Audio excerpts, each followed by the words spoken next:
Oke, kembali lagi bersama gua Lakmen di sini di episode ke-27. Gua akan share skema PPG bagi calon guru atau PPG prajabatan. Oke, ini gua garis bawahi ya. Ini yang gua alami. Gua ikutan PPG prajabatan itu di tahun 2022. Angkatan pertama, gelombang kedua. Jadi satu angkatan itu ada dua gelombang pertama dan gelombang kedua. Gua di angkatan pertama di tahun 2022, gelombang kedua. Jadi ini berdasarkan experience atau pengalaman gua mengikuti PPG Prajabatan. Jadi koreksi kalau gua salah, kalau memang ternyata skemanya sudah berubah di tahun ini karena gua nggak begitu mengikuti lagi tentang skema PPG Prajabatan di tahun-tahun berikutnya setelah gua gitu. Tapi mungkin ada beberapa hal yang gua tahu juga, ada beberapa perubahan atau peningkatan dari angkatan pertama ke angkatan-angkatan selanjutnya. Oke, yang pertama, ada seleksi PPG Prajabatan. Ya, lu lu nentuin nih apakah lu mau ikut atau enggak. Gua saat itu PPG Prajabatan sambil ngehonor juga di salah satu sekolah. Jadi ngehonor sekolah iya dan PPG Prajabatan juga iya. Jadi dua nih, dua tempat nih. Terus gua memutuskan untuk ikutan PPG Prajabatan. Di situ lu ikutan yang pertama ada seleksi SI. Jadi lu ke website SIM PKB dulu, lu ngebuat akun SIM PKB pakai email karena itu khusus untuk PPG Prajabatan ya. Karena lu kan belum punya Dapodik. Jadi lu belum dapat tuh akun SIM PKB.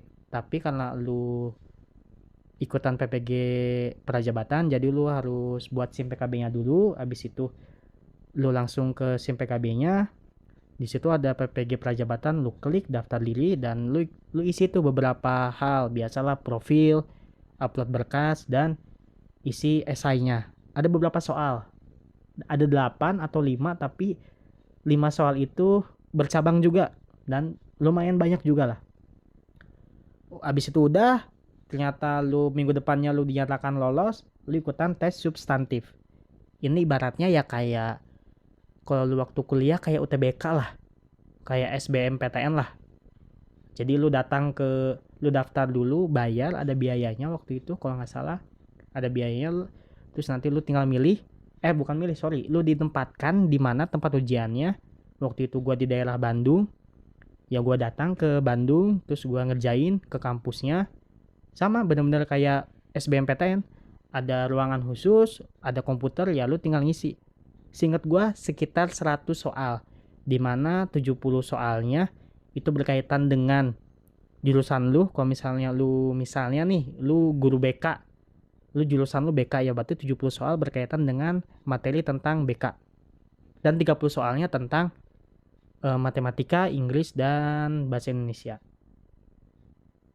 Habis itu, setelah itu dan lu lolos lagi, tahapan selanjutnya ada wawancara. Wawancara juga dilakukan oleh pihak PPG-nya online, ini mah ya, wawancaranya online. Jadi lu tinggal wawancara, habis itu tinggal menunggu lolos atau enggak.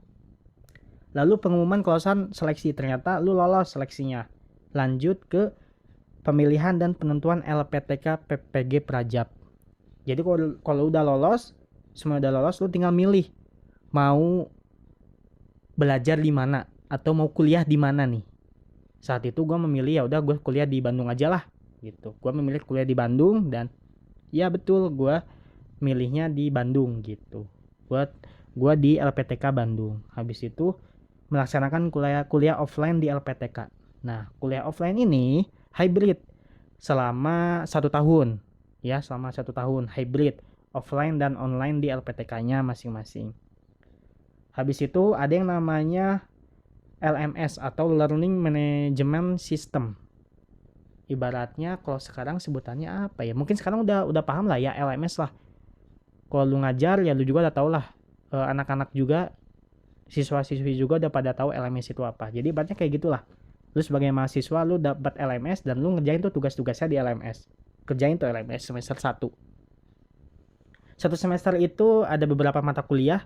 Seingat gua ada 8 atau ya 8 mata kuliah dan ya udah setiap mata kuliah ada tugasnya masing-masing. Habis itu ada UTS dan UASnya juga. Ada UTS dan UASnya masing-masing. Terus habis itu ada PPL juga ke sekolah, PPL PPG Prajabatan. Dan harus dikasih tahu bahwa PPL untuk PPG ini durasinya lebih panjang ya dibandingkan dengan ketika lu PPL waktu S1. Durasinya lebih panjang. Bahkan bisa 1 semester full lu ke sekolah. Begitu. Habis itu ada proyek kepemimpinan, itu biasanya proyek ibaratnya kalau gua lihat sih, kalau gua simpulkan proyek kepemimpinan itu kayak KKN. Mini KKN lah. Jadi lu mengabdi kepada masyarakat di lingkungan sekitar. Entah lingkungan sekitar sekolah atau lingkungan sekitar kampus. Tergantung kebijakan kampusnya masing-masing. Lalu ada penelitian tindakan kelas. Jadi kayak lu meneliti tuh di kelas tersebut kurangnya apa, variabelnya apa, yang kurangnya apa, ya ibaratnya kayak mini skripsi gitulah. Habis itu lu melaksanakan bela negara. Lalu ada seminar PPG Prajabatan. Lalu lu ada mengerjakan LMS semester 2. Lalu lu ada seminar proyek kepemimpinan. Jadi seminar PPG Prajabatan itu lu biasanya sih melakukan presentasi tentang PPL lu. Kalau seminar proyek kepemimpinan lu melakukan presentasi tentang yang tadi kayak mini KKN lu. Pengabdian lu kepada masyarakat tuh apa aja sih? Apa aja yang udah lu berikan kepada masyarakat. Lalu ada UTS dan UAS semester 2. Lalu ada menyiapkan administrasi UKIN, ujian kinerja ya, ibaratnya UN-nya, ujian nasionalnya. Lalu pelaksanaan ujian kinerjanya. Lalu di situ pelaksanaannya apa? Pelaksanaannya kayak membuat video, membuat RPP dan membuat studi kasus. Habis itu udah semuanya, video udah diupload, RPP udah diupload, studi kasus udah diupload. Lalu melaksanakan tes PCK. Ini ibaratnya kayak tes substantif gitulah kayak. Jadi lu mengerjakan sebanyak 60 soal di salah satu ruangan juga di komputer, dikasih komputer, ya lu mengerjakan sebanyak itu. Habis itu lu melakukan wawancara online juga dengan dosen dan guru di luar LPTK lu. Misalnya lu di LPTK Bandung ya berarti nanti lu diwawancara oleh dosen di Padang atau Makassar atau Jambi dan yang lain-lain. Nanti di akhir apakah lu lulus atau enggak UKIN. Nanti ada pengumuman tuh, apakah lu lulus UKIN atau enggak. Kalau misalnya lu lulus ya selamat, alhamdulillah, ternyata lu lulus. Kalau misalnya enggak, nanti akan dikasih tahu lu lulus di bagian di UKIN di mananya nih. Apakah lu enggak lulus di bagian upload video, mungkin videonya enggak sesuai, atau lu enggak lulus di bagian RPP-nya, atau lu enggak lulus di bagian wawancaranya, dan lain-lain lah. Itu kan ada 4, ada berapa, ada 5 ya. Upload video, RPP, studi kasus, PCK, dan wawancara. Lu nggak lulus di mananya. Kalau misalnya lu nggak lulus UKIN-nya, lu harus mengikuti UKIN lagi di tahun depan atau di gelombang berikutnya. Jadi lu nggak ngulang dari awal ya. Lu nggak harus kuliah lagi lah. Lu nggak harus ngerjain LMS. Lu nggak harus ngerjain PPL lagi. Lu nggak harus proyek kepemimpinan lagi, nggak. Lu cuman mengulang UKIN-nya aja di gelombang selanjutnya. Oke, kalau lu nggak lulus. Kalau misalnya lulus, lu tinggal tunggu kapan dilaksanakannya sumpah profesi dan penyerahan sertifikat pendidik. Oke, mungkin itu dulu ya skema PPG Prajabatan. Kalau misalnya udah berubah di tahun sekarang, silakan tinggalkan kolom komentar. Dan sekali lagi koreksi kalau gue memang salah. Untuk PPG Prajabatan atau PPG bagi calon guru, gue Lakmen pamit undur diri dan dadah.